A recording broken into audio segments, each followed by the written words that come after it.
നമസ്കാരം പ്രിയപ്പെട്ടവരെ, എല്ലാവർക്കും സുഖമാണെന്ന് വിശ്വസിക്കുന്നു. പ്രിയമുള്ളവരെ, പാലത്തായി പീഡനക്കേസിലെ പ്രതി പത്മരാജന് വി.ഡി. സതീശൻ മുഖ്യമന്ത്രിയായിരിക്കുന്ന UDF ഭരണകാലഘട്ടത്തിലാണ്, ഈ അടുത്തിടെയാണ് ശിക്ഷ മരവിപ്പിച്ചുകൊണ്ട് ജാമ്യം കിട്ടി പുറത്തിറങ്ങിയത്.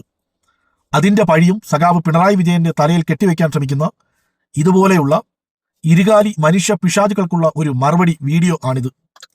സത്യത്തിൽ ഞാൻ മറുപടി വീഡിയോ ചെയ്യാമെന്ന് പറഞ്ഞിരിക്കുമ്പോഴായിരുന്നു പ്രിയപ്പെട്ട നാസർ കോളായി സഖാവ് ഇതുമായി ബന്ധപ്പെട്ടൊരു വീഡിയോ ചെയ്തിരിക്കുന്നത് കണ്ടത്. അപ്പോൾ ആ വീഡിയോ ഇതിനോട് ആഡ് ചെയ്യുമ്പോൾ ഇതിന്റെ യഥാർത്ഥ സത്യം ജനങ്ങൾക്കും നമുക്കെല്ലാവർക്കും മനസ്സിലാകും. ആദ്യം ഇവൻ സംഘിയാണോ മൂരിയാണോ കൊങ്കിയാണോ എന്ന് എനിക്കറിയില്ല. പക്ഷെ ഇവൻ ഒന്നാം തരം മനുഷ്യ പിശാചാണ്, നരാധമനാണ്, മനുഷ്യത്വമില്ലാത്ത ഒരു മനുഷ്യ മൃഗമാണ്. എന്തായാലും ആദ്യം അവന്റെ എനിക്ക് തോന്നുന്നു 10 മിനിറ്റോളം വീഡിയോ ഉണ്ട്. അവന്റെ ആ വെളുപ്പിക്കാനുള്ള തുടക്കം മാത്രം കേട്ടിട്ട് നമുക്ക് നാസർ കോളായി സഖാവിന്റെ വീഡിയോയിലേക്ക് പോകാം. അഷ്റഫ് ഞാങ്ങാട്ടൂരാണ്. പാലത്തായി പീഡന കേസുമായി ബന്ധപ്പെട്ട പ്രതി പത്മരാജന് ഹൈക്കോടതിയിൽ നിന്ന് ജാമ്യം ലഭിച്ചു. ഇടതുപക്ഷ സൈബർ ഹാൻഡിലുകൾ വി.ഡി. സതീശൻ അധികാരത്തിൽ വന്നതുകൊണ്ടാണ് പത്മരാജന് ജാമ്യം ലഭിച്ചത് എന്നുള്ള വ്യാജ പ്രചരണങ്ങൾ സൈബർ ലോകത്ത് അഴിച്ചുവിട്ടുകൊണ്ടിരിക്കുകയാണ്.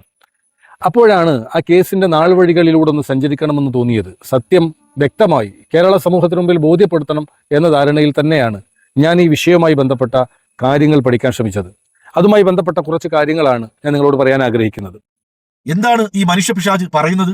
പത്മരാജന് ജാമ്യം കിട്ടിയത് വി.ഡി. സതീശൻ മുഖ്യമന്ത്രി ആയതുകൊണ്ടിട്ടാണെന്ന് ഇടതുപക്ഷ സൈബർ പോരാളികൾ പ്രചരിപ്പിക്കുന്നു.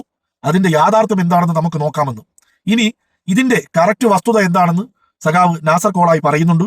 ആ വീഡിയോയും കൂടി നമുക്കൊന്ന് കാണുകയും കേൾക്കുകയും ചെയ്യാം. അതിനുശേഷം എനിക്ക് പറയാനുള്ളതും കൂടി പറഞ്ഞ് ഈ വീഡിയോ നമുക്ക് അവസാനിപ്പിക്കാം. കുപ്രസിദ്ധമായ പാലത്തായി കേസിലെ പ്രതി, പോക്സോ കേസിലെ പീഡന കേസിലെ ജീവപര്യന്തം തടവിന് ശിക്ഷിക്കപ്പെട്ട പത്മരാജന് ഇപ്പൊ ഹൈക്കോടതി ആ ശിക്ഷ റദ്ദ് ചെയ്തിരിക്കുകയാണ്. കേരളം ഏറെ ചർച്ച ചെയ്യപ്പെട്ട ഒരു വിഷയമായിരുന്നു പാലത്തായിലെ കേസ്. അതിന്റെ പേരിൽ വലിയ വിമർശനം നേരിടേണ്ടി വന്നതാണ് ഇടതുപക്ഷ ജനാധിപത്യ മുന്നണി ഗവൺമെന്റിന്. മുഖ്യമന്ത്രി സഖാവ് പിണറായിക്കെതിരെ, അതുപോലെ തന്നെ പാലത്തായി പ്രദേശം ഉൾക്കൊള്ളുന്ന പ്രദേശത്തിന്റെ കൂത്തുപറമ്പിന്റെ MLA ആയിരുന്ന ശൈലജ ടീച്ചർക്കെതിരെ നിരന്തരമായി മുസ്ലിം ലീഗും ജമാഅത്തെ ഇസ്ലാമിയും സകല കമ്മ്യൂണിസ്റ്റ് വിരോധികൾ നടത്തിയ നിരവധി ആരോപണങ്ങൾ, നിരവധി പ്രസ്താവനകൾ നമ്മുടെ മുമ്പിലുണ്ട്. അതുകൊണ്ട് ഞാൻ അതിന്റെ വിശദീകരണത്തിൽ കിടക്കുന്നില്ല. പക്ഷേ ഇപ്പോൾ ആ കേസിലെ RSSകാരനായ പ്രതി പത്മരാജന്റെ ശിക്ഷ റദ്ദാക്കി അയാൾ പുറത്തിറങ്ങാം. ഇതെങ്ങനെ സംഭവിച്ചിട്ടുള്ളത്? ഇടതുപക്ഷത്തിനെതിരെ കടുത്ത വിമർശനം നടത്തി പാലത്തായിലെ കേസ് പോലും പറഞ്ഞ് ജയിച്ചു കയറി അധികാരത്തിലേൽക്കുന്ന UDF ഗവൺമെന്റ് എങ്ങനെയാണ് ഈ പെൺകുട്ടികളുടെ നീതി നിഷേധിച്ചത്? അവരുടെ കുടുംബം തന്നെ പറയുന്ന കാര്യങ്ങൾ നമ്മുടെ മുമ്പിലുണ്ടല്ലോ. ഈ പ്രതി ജൂലൈ മാസത്തിലാണ് ഹൈക്കോടതിയിൽ ജീവപര്യന്തം ശിക്ഷയ്ക്കെതിരെ അപ്പീൽ കൊടുക്കുന്നത്. ബഹുമാനപ്പെട്ട ഹൈക്കോടതി ജൂലൈ 30 ഒരു കാര്യം പറഞ്ഞു. പ്രോസിക്യൂഷനോടാണ് പറഞ്ഞത്, ഈ കേസിന്റെ ഇരകളുടെ നിലപാട് അറിയിക്കണം. ഈ അപ്പീലിനെ സംബന്ധിച്ച് അത് അവരുടെ ഈ കുട്ടിയുടെ മാതാവിനോടാണ് അന്വേഷിക്കേണ്ടത്. കാരണം 10 വയസ്സും 6 മാസവും മാത്രം പ്രായമുള്ള ഒരു പെൺകുട്ടിയാണ്. അവരുടെ പൂർണ്ണ സംരക്ഷക എന്ന് പറഞ്ഞാൽ അവരുടെ ഉമ്മയാണ്. ആ ഉമ്മയെ നേരിട്ട് കണ്ട് ഈ അപ്പീൽ തന്ന വിവരം അറിയിക്കണം, അവരുടെ നിലപാട് അറിയിക്കണം. അതിനും കോടതി ഒരു നിർദ്ദേശം വെച്ചു. പാനൂർ പോലീസ് സ്റ്റേഷനിലെ CIയോട് കോടതി നിർദ്ദേശിച്ചിട്ടുള്ളത് ഒരു വനിതാ പോലീസ് ഓഫീസറെ, ഞാൻ മനസ്സിലാക്കുന്നത് ഒരു വനിതാ CI ഇവരുടെ ഉമ്മയുടെ അടുത്തേക്ക് പറഞ്ഞേക്കണം. അതും ഒന്നുകൂടി കോടതി വിശദീകരിച്ചു. യൂണിഫോമിലൊക്കെ പോയി അവിടെ ഒരു ഷോ ഉണ്ടാക്കേണ്ട എന്നുള്ള ധാരണയിലായിരിക്കും കോടതി പറഞ്ഞിട്ടുണ്ടാകുക.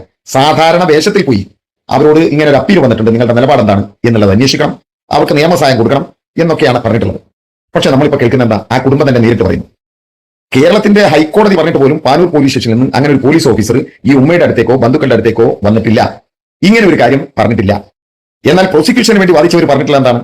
അങ്ങനെ ഒരു പോലീസ് ഉദ്യോഗസ്ഥ അവിടെ പോയിരുന്നു, അവരോട് അപ്പീലിനെ കുറിച്ച് കാര്യങ്ങളൊക്കെ പറഞ്ഞിരുന്നു, അവരോടുകൂടി സമ്മതം കിട്ടിയതിനു ശേഷമാണ് നമ്മൾ വാദിക്കുന്നത് എന്നൊക്കെ പറഞ്ഞിട്ടാണ് ആ അപ്പീലിന്റെ ഇയാളുടെ പ്രതി കൊടുത്ത അപ്പീലിന്റെ മുകളിൽ കോടതി ഒരു വിധി വന്നത്. പ്രോസിക്യൂഷൻ അമ്പെ പരാജയപ്പെട്ടപ്പോൾ ഒരുപക്ഷെ കേരളത്തിന്റെ ചരിത്രത്തിൽ ആദ്യമായിരിക്കാം ഒരു പോക്സോ കേസിലെ പ്രതിക്ക് എതിരെയുള്ള വിധി റദ്ദാക്കപ്പെടുന്നത്. അതും കേരളം ഏറ്റവും കൂടുതൽ ചർച്ച ചെയ്യപ്പെട്ട 10 വയസ്സുള്ള ഒരു കുട്ടിയുടെ നേരെയുള്ള പീഡനത്തിന്റെ പ്രതി RSSകാരനായ പത്മരാജന് ഇപ്പൊ ജാമ്യം ലഭിച്ചിരിക്കുകയാണ്. നമ്മൾ ആലോചിക്കണം, ഈ പാലത്തായിലെ കേസിന്റെ കാര്യത്തിലാണ് UDF തെരഞ്ഞെടുപ്പ് കാലത്തും എല്ലാ കാലത്തും KM ഷാജിയുടെ ഒക്കെ നാവിന്റെ നീളം എന്തായിരുന്നു കേരളത്തിൽ നടന്നു പറഞ്ഞിരുന്നത്? KM ഷാജിയും PK ഫിറോസും ഫാത്തിമ തൈലിയൊക്കെ. PK ഫിറോസ് യൂത്ത് ലീഗിന്റെ നേതൃത്വത്തിൽ വലിയ സമരം നടത്തി, കണ്ണുകെട്ടി, നീതി നിഷേധിക്കപ്പെടുന്നു, നീതി കണ്ണുകെട്ടിയിരിക്കുന്നു. സ്വന്തം മകളുടെ കൂടെ ഈ കണ്ണ് കെട്ടിയിട്ട് PK ഫിറോസ് നടത്തിയ സ്റ്റേറ്റ്മെന്റ് ഒക്കെ ഉണ്ട്, ഇപ്പോഴും നമ്മുടെ പബ്ലിക് ഡൊമൈനിലുണ്ട്. എന്താ പറഞ്ഞിട്ടുള്ളത്? അത് അട്ടിമറിച്ചിരിക്കുന്നു. അതിനായി IG ശ്രീജിത്തിനെ നിയോഗിച്ചിരിക്കുന്നു. ഒരുപാട് തെളിവുകൾ ഞങ്ങളുടെ കയ്യിലുണ്ട്. IG ശ്രീജിത്ത് ഇത് അട്ടിമറിക്കുന്നതിനെതിരെ ഇല്ലേ? ഫാത്തിമ തൈലിയ കേരളത്തിന്റെ ഗവൺമെന്റിന്റെ നീതി നിഷേധത്തിനെതിരെ ഉജ്ജ്വലമായ ശബ്ദം. എവിടെ പോയി പോരാളികളൊക്കെ? പ്രിയപ്പെട്ട PK ഫിറോസ്, നിങ്ങൾ പറഞ്ഞല്ലോ അട്ടിമറിക്കാൻ, KM ഷാജി പറഞ്ഞല്ലോ അട്ടിമറിക്കാൻ IG ശ്രീജിത്തിനെ ഏൽപ്പിച്ചിട്ടുണ്ടെന്ന്. IG ശ്രീജിത്ത് RSSകാർക്ക് അനുകൂലമായി വാദിക്കുന്നുണ്ട്, അതിന് ഇടതുപക്ഷം കൂടെ നിൽക്കുന്നുണ്ട്. ഇന്ന് IG ശ്രീജിത്ത് ആരാ? കെ എം ഷാജി പറ, പി കെ ഫിറോസ് പറ, തൈലിയ പറ, 3 പേരും MLA മാരാണ്, ഒരാൾ മന്ത്രി ആണ്. നിങ്ങളുടെ മന്ത്രിസഭയുടെ അടക്കം തീരുമാനപ്രകാരം ഈ IG ശ്രീജിത്ത് ഇന്ന് DGP ആയി. ഹൈക്കോടതി പോലും ആരോപണ വിധേയനായ ഈ ശ്രീജിത്തിനെ എന്തിന് DGP ആക്കി എന്ന് ചോദിച്ചപ്പോ അതിനൊക്കെ മറികടന്നുകൊണ്ടാ നിങ്ങൾ DGP ആക്കിയത്, ഇല്ലേ? അതാ പാലത്തായി കേസ് അട്ടിമറിക്കാൻ വേണ്ടി കൂട്ടുനിന്ന് നിങ്ങൾ ആരോപിച്ച ശ്രീജിത്ത്. ഒരു കാര്യം മനസ്സിലാക്കിക്കോ, അവിടെ നിങ്ങൾ ജയിച്ചു കയറി. ഇപ്പോഴും അവിടെ നിയമസഭയിലടക്കം അവിടെ ഒരു ത്രിതല പഞ്ചായത്ത് തെരഞ്ഞെടുപ്പ് നടന്നു. പാനൂർ മുനിസിപ്പാലിറ്റിയിൽ കിടന്ന തെരഞ്ഞെടുപ്പിൽ ആ പാനൂരിലെ ഈ പാലത്തായി ഡിവിഷൻ എന്ന് പറഞ്ഞാൽ ഈ പെൺകുട്ടിയും കുടുംബവും ജീവിക്കുന്ന ഡിവിഷനിൽ വെച്ച് ജയിച്ചു കയറിയ മനുഷ്യന്റെ പേര് സഖാവ് ബൈജുന, കമ്മ്യൂണിസ്റ്റുകാരനാ. ഈ കേസിലെ സഹായ സമിതി കമ്മിറ്റിയുടെ കൺവീനർ ആയിരുന്നു അദ്ദേഹം. 65% മുസ്ലിങ്ങൾ ജീവിക്കുന്ന ആ വാർഡിൽ നിന്ന് സഖാവ് ബൈജു ജയിച്ചു കയറിയപ്പോൾ ആഹ്ലാദ പ്രകടനം വരുമ്പോ ആ വീട്ടിന്റെ മുമ്പിൽ നിന്ന് വെച്ച് ആ കുട്ടിയുടെ രക്ഷിതാക്കളാണ് ബൈജുവിനെ മാറിയിട്ട് സ്വീകരിച്ചത്. ആ കുട്ടിയുടെ ബന്ധുക്കളാണ് അവിടെ മധുരം വിതരണം ചെയ്തത്. അത്രയും ആത്മാർത്ഥമായി പ്രവർത്തിച്ചിട്ടുണ്ട്. ബൈജുവിനടക്കമുള്ള ഒരു സ്വീകരണ യോഗത്തിൽ ഒരിക്കൽ ബൈജുവിനോട് സംസാരിച്ച കാര്യം ഞാൻ ഇപ്പോഴും ഓർക്കണം. അയാൾക്ക് ഇതിനെക്കുറിച്ച് പറയാൻ പൊതുവെ താല്പര്യമില്ല. കാരണം പാർട്ടി അവരോട് അന്ന് നിർദ്ദേശിച്ച ഒരു കാര്യം അദ്ദേഹം എന്നോട് സൂചിപ്പിക്കേണ്ടത്, ഒരു വിവാദത്തിലും ചെന്ന് ചാടണ്ട, ഒരു മാധ്യമ വിചാരണക്കും തല കൊടുക്കണ്ട, ആരുടെയും വാക്കുകൾ കേൾക്കണ്ട, നീതിക്ക് വേണ്ടി പോരാടുക. ആ നീതിക്ക് വേണ്ടിയിട്ടുള്ള പോരാട്ടത്തിൽ പാലത്തായുടെ കുട്ടിയുടെ കൂടെ ഉറച്ചു നിന്ന മനുഷ്യന്റെ പേരാണ് സഖാവ് ബൈജു. അതുകൊണ്ടാണ് ആ ബൈജു അവിടെ നിന്ന് ജയിച്ചു കയറിയത്. ആ കുട്ടിക്ക് നീതി കിട്ടിയിരുന്നു ബൈജു അടക്കമുള്ള ആളുകളുടെ പോരാട്ടത്തിൽ. ഏതൊക്കെ പാർട്ടിക്കാരുണ്ടായിരുന്നു കാരണം ഏതായാലും നീതി കിട്ടിയിരുന്നു. ഇടതുപക്ഷ ഗവൺമെന്റിന്റെ പ്രോസിക്യൂഷൻ ശക്തമായി വാദിച്ച് ആ പാലത്തായിലെ പെൺകുട്ടിക്ക് നീതി വാങ്ങിക്കൊടുത്തപ്പോ പി കെ ഫിറോസെ, കെ എം ഷാജി, ഫാത്തിമ തൈലിയ, മുസ്ലിം ലീഗ്, ജമാഅത്തെ ഇസ്ലാമിക്കാരെ, നിങ്ങൾ കൊണ്ടുവന്ന ഈ ഗവൺമെന്റ് ഉണ്ടല്ലോ, ആ ഗവൺമെന്റിന്റെ അഭിഭാഷകന്മാർ, പബ്ലിക് പ്രോസിക്യൂട്ടർമാരടക്കം, പാനൂർ പോലീസ് സ്റ്റേഷനിലെ ഉദ്യോഗസ്ഥന്മാരടക്കം നെറികേട് കാണിച്ചിട്ട് ആ കേസിലെ പ്രതിയെ വെറുതെ വിട്ടിരിക്കുന്നു. RSSകാരനെ RV ബാബുവും ശൈലജ ശശികല ടീച്ചറൊക്കെ പോയിട്ട് നിവേദനം കൊടുത്തിരുന്നു. എന്തിനാണെന്ന് ഞങ്ങൾക്ക് അറിഞ്ഞൂടാ. മുമ്പ് വലിയ വിവാദം ഉണ്ടാക്കിയ വിശ്വ ഹിന്ദു പരിഷത്തിന്റെ പ്രവീൺ തൊഗാഡിയെ ഒരു നിവേദനത്തിന്റെ പേരിൽ കേസിൽ നിന്ന് പിൻവലിച്ചു കൊടുത്ത ചരിത്രമുള്ള UDF കേരളത്തിൽ ഭരിക്കുന്നത്. അതുകൊണ്ട് അട്ടിമറികൾ സംശയിക്കപ്പെടുന്നു. 30 കൊണ്ട് ഭരിക്കുമെന്ന് പറഞ്ഞ RSS 3 കൊണ്ട് കേരളം ഭരിക്കുന്ന കാലത്താണ് ഈ പത്മരാജന് കേസ് പിൻവലിച്ചിരിക്കുന്നത് എന്ന് ജനാധിപത്യ കേരളം ഒന്ന് ശ്രദ്ധിക്കുന്നത് നന്നായിരിക്കും. കേട്ടല്ലോ, നാസർ കോളായി സഖാവ് വ്യക്തമായിട്ട് പറഞ്ഞു. എന്താണ്, ജൂലൈ മാസത്തിലാണ് ഈ ശിക്ഷ മരവിപ്പിക്കാൻ വേണ്ടിയിട്ട് പാലത്തായി കേസിലെ പ്രതി പത്മരാജൻ അപ്പീൽ കൊടുത്തതെന്ന്. ഈ കഴിഞ്ഞ ഏപ്രിൽ മാസത്തിൽ ഇലക്ഷൻ നടന്നു, 16ാമത് നിയമസഭാ തെരഞ്ഞെടുപ്പ് നടന്നു. മെയ് മാസത്തിൽ റിസൾട്ട് വന്നു, UDF അധികാരത്തിൽ വന്നു. മെയ് മാസം അവസാനത്തോടുകൂടി VD സതീശൻ മുഖ്യമന്ത്രിയായും രമേശ് ചെന്നിത്തല ആഭ്യന്തരമന്ത്രിയായും ലീഗിലെ 5 ഇബിലീസിന്റെ സന്തതികൾ മന്ത്രിമാരായി മുന്നണിയിൽ കൂടി ആ മന്ത്രിസഭ നിലവിൽ വന്നു.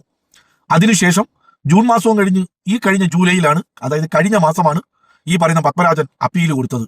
ആ അപ്പീൽ കൊടുത്തപ്പോഴാണ് ഹൈക്കോടതി പറഞ്ഞത്, പാനൂർ CIയോട് വിളിച്ചു പറഞ്ഞത്, ഈ ഇരയുടെ വീട്ടുകാർക്ക് എന്താണ് പറയാനുള്ളതെന്ന് രേഖപ്പെടുത്തണമെന്ന്. അത് രേഖപ്പെടുത്താതെ പ്രോസിക്യൂഷൻ ദുർബലമായി നിന്നതുകൊണ്ട് മാത്രമാണ് പാലത്തായിലെ കേസിലെ പ്രതിക്ക് ജാമ്യം കിട്ടിയത്. ആ പെൺകുട്ടിക്ക്, അതായത് അധികാരം കിട്ടാനും വോട്ട് കിട്ടാനും ഭരണം കിട്ടാനും ആ പെൺകുട്ടിയുടെ, ആ ഇരയുടെ, ആ നിരപരാധിയായ പെൺകുട്ടിയുടെയും കുടുംബത്തിന്റെയും പേരുപയോഗിച്ച് തന്നെയാണ് ഇവർ അധികാരത്തിൽ വന്നത്. അധികാരത്തിൽ വന്നതിന് ശേഷം ആ പെൺകുട്ടിയെ പീഡിപ്പിച്ച ഈ പത്മരാജൻ എന്ന് പറയുന്ന നരാധമന് എല്ലാ ഒത്താശയും ചെയ്തു കൊടുത്തിട്ട് ഒരു ഉളുപ്പുമില്ലാതെ, ഒരു നാണവും മാനവും ഇല്ലാതെ ഇങ്ങനെ സോഷ്യൽ മീഡിയയിൽ വന്ന് അതിനെ ന്യായീകരിച്ച്, അതും പിണറായി സഖാവിന്റെ തലയിൽ കെട്ടിവെക്കാൻ ശ്രമിക്കുന്ന ഇവനെ പോലെയുള്ള ഇരുകാലി മൃഗങ്ങൾ, നാൽക്കാലി മൃഗങ്ങളെക്കാൾ അതപ്പതിച്ചു പോയ ഇതുപോലെയുള്ള ഇരുകാലി മൃഗങ്ങൾ നാടിന് ആപത്ത് തന്നെയാണ്. ഞാൻ ആലോചിച്ചു പോവുകയാണ്, ഇവന്റെയൊക്കെ വീട്ടിലെ പെണ്ണുങ്ങളുടെ അവസ്ഥ എന്തായിരിക്കും? തെറ്റു ചെയ്താൽ അത് തെറ്റാണെന്നും, അതൊരു പെൺകുട്ടിയല്ലായിരുന്നു, ആ പെൺകുട്ടിക്ക് വേണ്ടിയിട്ടുള്ള നീ ഒന്നും വേണ്ടണ്ട, നീ അതിനെ സപ്പോർട്ട് ചെയ്യണമെന്ന് പറയുന്നില്ല, നീതിക്ക് വേണ്ടി നിൽക്കണമെന്നും പറയുന്നില്ല. പക്ഷേ നീതികേട് നീ കാണിക്കാൻ പാടില്ലായിരുന്നു. കാലം നിനക്കും ഇതിനുള്ള ശിക്ഷ കാത്തു വെച്ചിട്ടുണ്ട്. അത് നിനക്ക് തന്നെ വന്നു ചേരുകയും ചെയ്യും. പിന്നെ PK പിറു എന്ന കൊട്ട പിറുവിനോട് പറയാനുള്ളത്, നിന്റെ മകളെയും ചേർത്ത് വെച്ചിട്ടാണ് 10 വോട്ടിന് വേണ്ടി ആ പെൺകുട്ടിയുടെ പേരും ആ ഇരയായ പെൺകുട്ടിയുടെ പേരും പറഞ്ഞ് നീ നാടകം കളിച്ചത്. നിന്നോടൊന്നേ പറയാനുള്ളൂ, നിന്റെ കൂടെ നിൽക്കുന്ന നിന്റെ മകളെന്ന് വിശ്വസിക്കുന്ന ഈ പൊന്നുമോളോട് നിനക്കുള്ളത് ആത്മാർത്ഥമായ ഒരു പിതാവിന്റെ സ്നേഹമാണെങ്കിൽ ഇതിനെതിരെ നീ പ്രതികരിക്കും. ഈ നീതി നിഷേധത്തിനെതിരെ നീ പ്രതികരിക്കും. അങ്ങനെ നീ പ്രതികരിച്ചില്ല എങ്കിൽ നാളെ അധികാരത്തിനും പണത്തിനും പദവിക്കും വേണ്ടി ഈ പൊന്നുമോളെയും, ബാക്കി ഞാൻ പറയുന്നില്ല, നീ ഊഹിച്ചെടുത്താൽ മതി. പ്രിയപ്പെട്ടവരെ, ഈ നീതി നിഷേധത്തിനെതിരെ, ഈ സംഘപരിവാറിന് വേണ്ടിയുള്ള എല്ലാ ഒത്താശയും ചെയ്തു കൊടുക്കുന്ന ഈ 3 MLA-മാരുള്ള BJP കേരളം ഭരിക്കുന്ന ഈ ജനാധിപത്യ വിരുദ്ധതയ്ക്കെതിരെ എല്ലാ ജനാധിപത്യ മതേതര സ്നേഹികളും ഒരുമിച്ച് നിന്നുകൊണ്ട് ഇതിനെതിരെ പ്രതികരിക്കുക തന്നെ വേണം. കാരണം ഇതിനെതിരെ നമ്മൾ കണ്ണടച്ചാൽ നാളെ ഇതിനേക്കാൾ വലുതും നമ്മൾ കാണേണ്ടി വരും. അപ്പോഴും നമ്മൾ നിശബ്ദരായിരിക്കേണ്ടി വരും. എല്ലാവർക്കും നന്മകൾ നേരുന്നു.